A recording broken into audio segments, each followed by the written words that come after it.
What's up, everybody?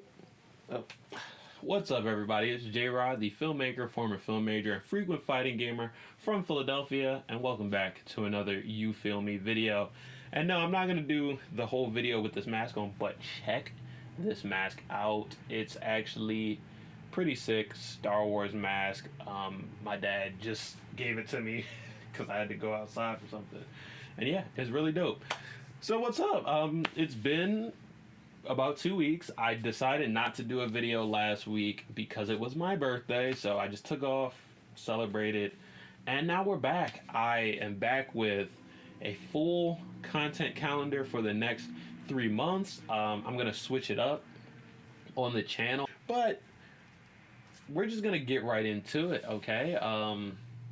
So this video is one that I wrote, and I've written videos, like completely scripted videos on my channel before.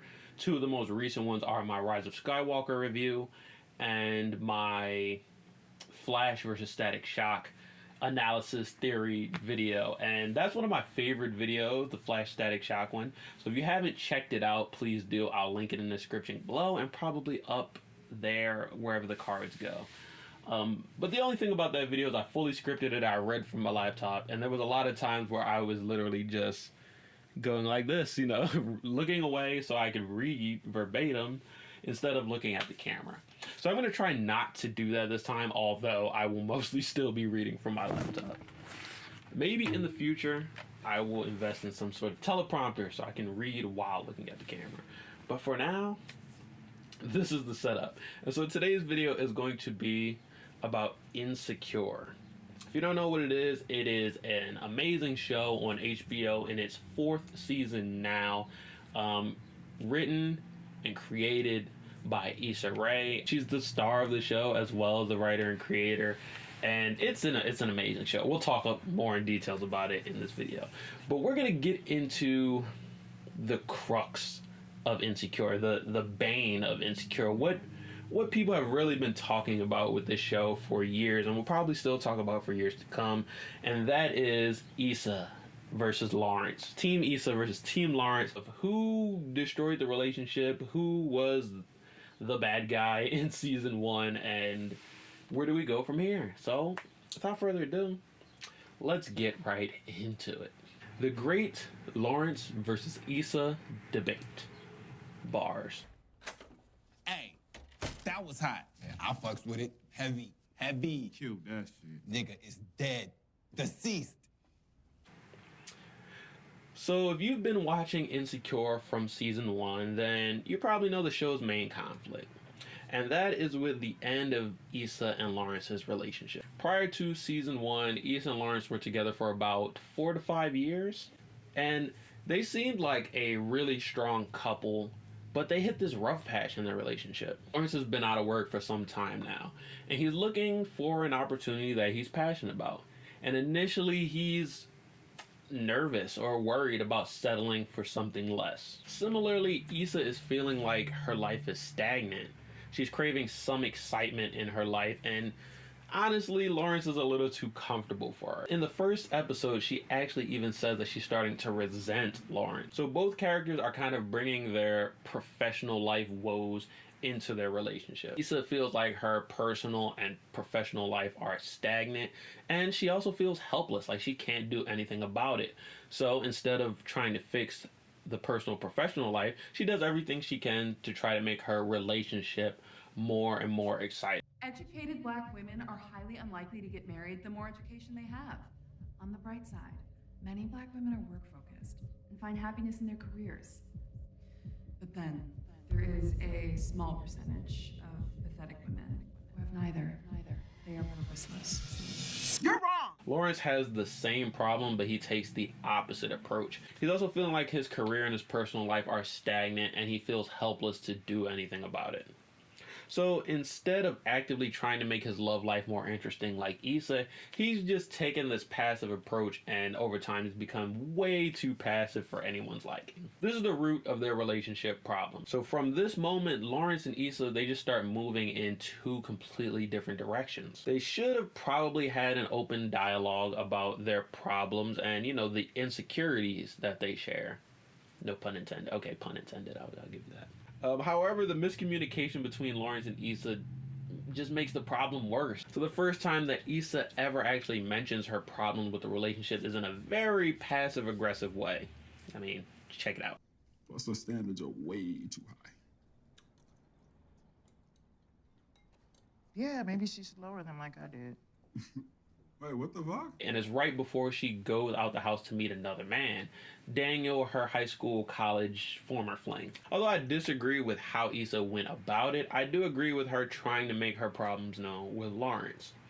But instead of really staying to tell Lawrence how she feels, she just kind of drops this bomb and then leaves. And not only does she leave for the night, she leaves for a couple days, which start to make things worse. Lawrence's problem, he's not as self-critical as Issa is. He doesn't see his stagnation as that much of a problem, or he does and doesn't do anything about it. Lawrence's comfortability is definitely his biggest flaw. I mean, even after the relationship, you can see it becoming a problem with his friend whose house he was staying at, or with Tasha, who was the woman he tried to start a relationship with after him and Issa broke up. So like I said before, either he thinks everything is fine, or he knows that there are problems and he just refuses to deal with them because he'd rather feel comfortable. So there are problems on both sides, and Lawrence and Issa are just starting to grow in opposite directions. But at this point, no one has done anything wrong.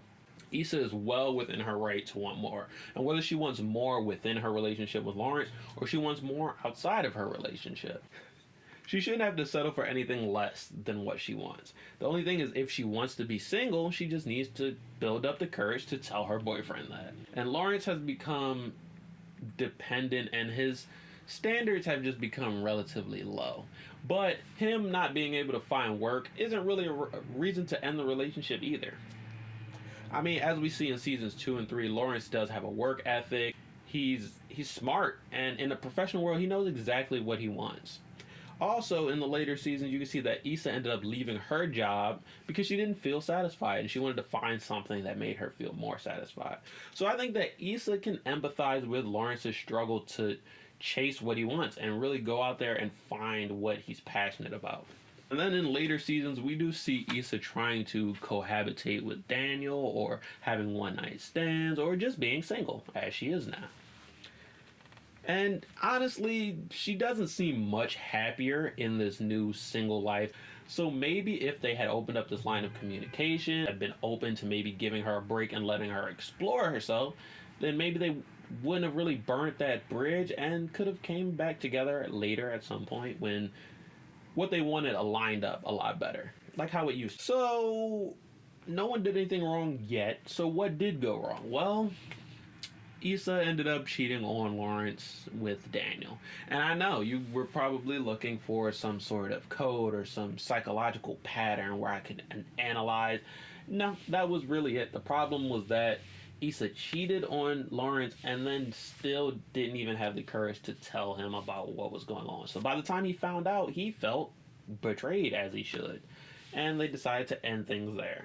I mean, the problem was that they weren't working together to fix the relationship. They were working alone to fix themselves. So they just kept growing farther and farther apart from each other in different directions, to the point where, you know, nothing they wanted aligned. So they had to go outside the relationship and look for what they wanted elsewhere. So in summation, Lawrence was not wrong for being unemployed. Issa was not wrong for wanting more out of life. Daniel and Tasha weren't wrong for just wanting to get to know someone that they had feelings for. What was wrong was that Issa cheated on Lawrence with Daniel and didn't bring it up until Lawrence asked about it. And none of the characters are actually trying to hurt each other. They're just trying to live their best life that they can amidst all of these insecurities.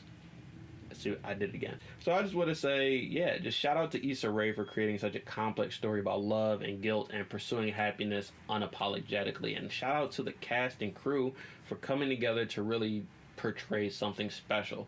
It's rare that you get to see black love like this explored on television, but it's even more rare that you have black lovers who are allowed to make mistakes and they're allowed to grow and find themselves and, you know, have this sense of independence and agency.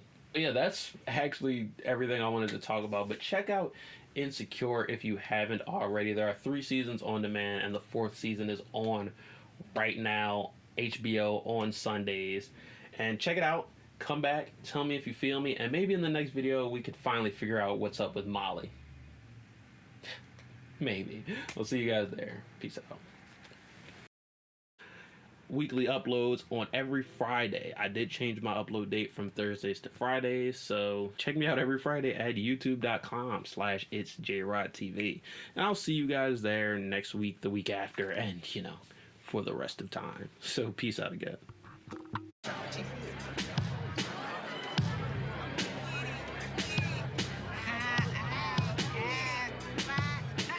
Crying in the bathroom, floor full of tears. My baby mama left me, said I couldn't face my fears.